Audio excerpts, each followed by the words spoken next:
Hey, it's Jamie. I've been using the M1 MacBook Air for about 2 months now, and today I'll be reflecting on my experiences with it as a student. Make sure you get subscribed because I have lots of content about this computer and productivity coming up in the near future. My brief conclusion is that if you're a student and can afford the $1,000 price tag, the M1 MacBook Air is a no-brainer. It nails all of the fundamentals and is great for anything you'd throw at it as a student. It's got a premium user experience, it's got excellent portability and battery life, and blazingly fast performance. Let's talk about the M1 chip. The M1 chip is the biggest feature to the M1 MacBook Air. If you haven't heard of it, the M1 chip is an Apple-made processor. In the past, Apple used to rely on Intel for their chips. However, they weren't the fastest and the battery life wasn't that good. Now, Apple has switched to making their own chips, just like on their phones, so that they've got better performance and battery life. Let's talk about the M1 MacBook Air's design and portability. The MacBook Air has a classy and well-built design. It's made out of aluminium and is the standard for what a laptop should be. Although it doesn't have the new thin bezel design, the MacBook Air is still a great design for students due to its portability. As students, we're always out and about, so it's important that we're able to use our laptops anywhere, from libraries, classes, and in between. The MacBook Air is compact, so it's very easy to bring around with you without any fuss whatsoever.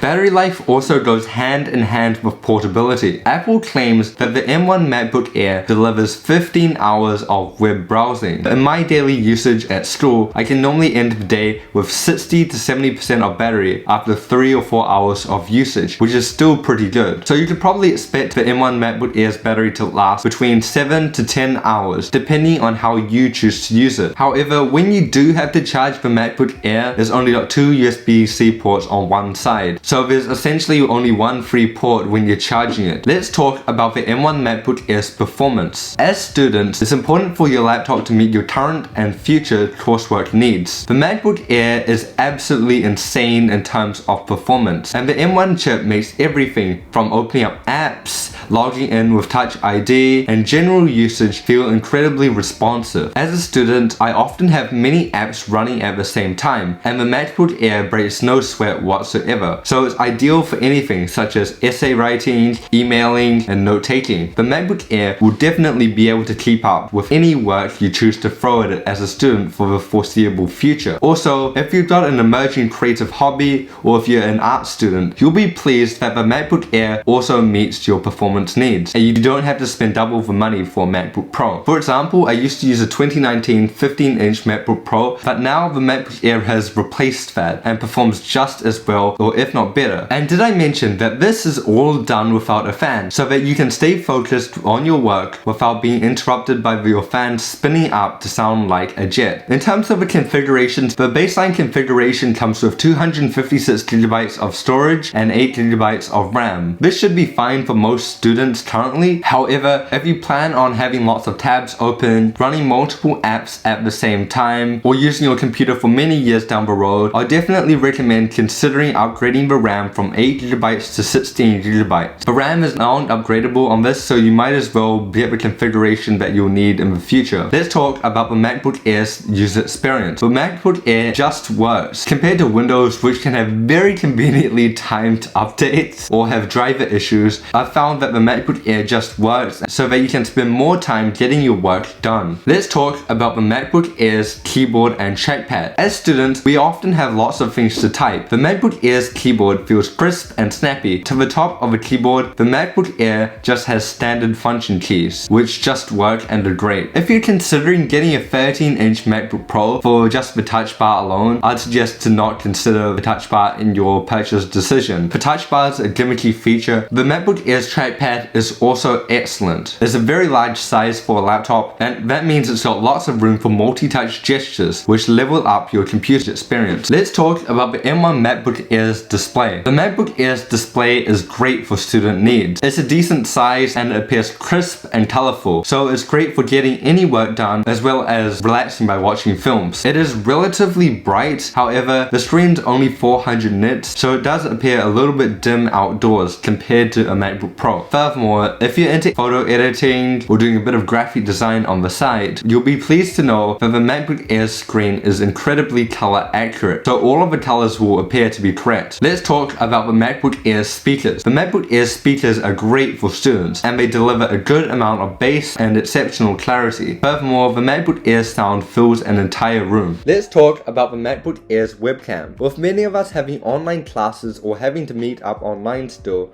a webcam is a crucial aspect to a student life. The MacBook Air's webcam is okay, but in 2022, it's 720p from like a decade ago. However, the M1 chip does improve the webcam quality slightly for its image signal processor, reducing noise and increasing clarity. Also, as you can hear, the built-in microphone is also solid. That leads us on to price. The MacBook Air starts at $1,000 and $900 if you get it on the Apple Educational Store, which I highly recommend. Furthermore, there are lots of discounts on this laptop. Sometimes Apple runs a back to school promotion which gives you free AirPods bundled in with the MacBook Air. At this price, the MacBook Air delivers unparalleled value for money and beats out even Apple's older laptops. You can find great deals on some used ones. And that leads us to the question, should you get the MacBook Air? Hey, it's Future Jamie here, and the M2 MacBook Air has recently come out and it boasts a gorgeous and thin redesign in addition to the standard performance updates, and it comes in at $1,200. This makes tough competition to the already good M1 MacBook Air, which Apple still sells at $1,000.